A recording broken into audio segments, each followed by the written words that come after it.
மாணவர்கள் என்ன படிக்க வேண்டும்? நம்முடைய தப்பு கணக்கு அடுத்தவன் வீட்டு பிள்ளை டாக்டருக்கு படிக்கிறானா, நீயும் படி, அவனை மாதிரியே டாக்டர் ஆகணும். இன்ஜினியரிங் படிக்கிறானா, நீ பெரிய இன்ஜினியர் வரணும்.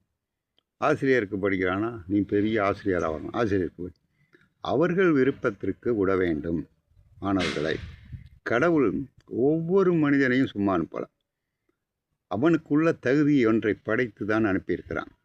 இதை நாம் புரிந்து கொள்வதில்லை. எடுத்துக்காட்டு சொல்கிறேன்.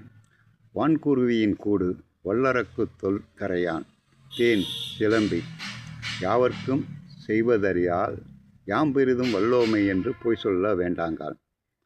வான்குருவியின் கூடு, தூக்கணாங்குருவி இருக்க மிகப்பெரிய உச்சியில் கொண்டு கூடு கொட்டும் தன் குஞ்சை பாதுகாக்க.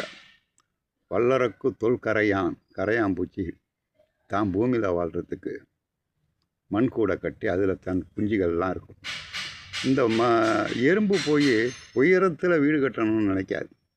அப்படித்தான் நாம் ஒவ்வொருவரும் அவனுக்கு என்ற ஒரு தகுதி உண்டு மாணவனுக்கு. அந்த தகுதி என்னவென்று அறிந்து அதன்படி படிக்க வைக்கணும். அப்போ தான் அந்த துறையில் அவன் முன்னுக்கு வருவான். ஒரு படிப்பே வராதவனை நீ டாக்டருக்கு படித்தே ஆகணும், எல்லா டியூஷனும் போய் எவ்வளோ பணம் செலவு பண்ணுறேன் அப்படின்லாம் படிக்க வச்சா அவன் டாக்டர் வர மாட்டான். புரியுங்களா? அதற்கென்று படிப்பு, அதற்கென்ற தகுதி உள்ளது. எல்லாருமே டாக்டர் ஆகிட்டா இப்போ யார் வைத்தியம் பார்க்குறது? நான் சொல்ல புரியுங்களா? எல்லாருமே இன்ஜினியர் ஆகிட்டா இப்போ யார் கட்டுறதை கட்டுறது? அதுக்கு மேசன் வேணும், புரியுங்களா? கார்பெண்டர் வேணும்.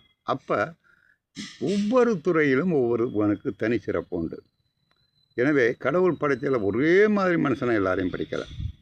அவன் குணங்களின் அடிப்படையில் வித்தியாசமாகத்தான் படைத்திருக்கிறான். உருவத்தில் வித்தியாசம், நிறத்தில் வித்தியாசம். ஏன் அவ்வாறு படைத்தான்? கடவுள் ஒவ்வொருவனுக்கும் ஒரு தனி தகுதியை கொடுத்து தான் அனுப்பியிருக்கிறான். நாம் அதை சரியாக பயன்படுத்த வேண்டும். புரியுங்களா? ஒரு பெட்டகத்தை நம்மோடு அனுப்பியிருக்கிறான். அந்த பெட்டக சாவியையும் நம்மிடம் கொடுத்திருக்கிறான். நாம் அந்த பெட்டகத்தை திறந்தால் அதற்குடைய பலன் கிடைக்கும். அதை விட்டுட்டு வேறொரு பெட்டகத்தை திறந்தால் நமக்கு கிடைத்த பெட்டகமும் போய்விடும்.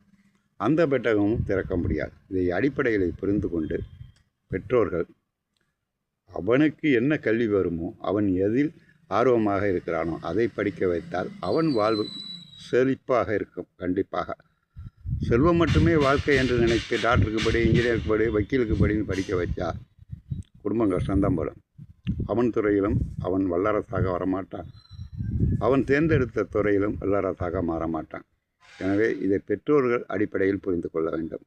ஏன்னா இப்போ எல்லாம் எக்ஸாம் முடிஞ்சு அடுத்த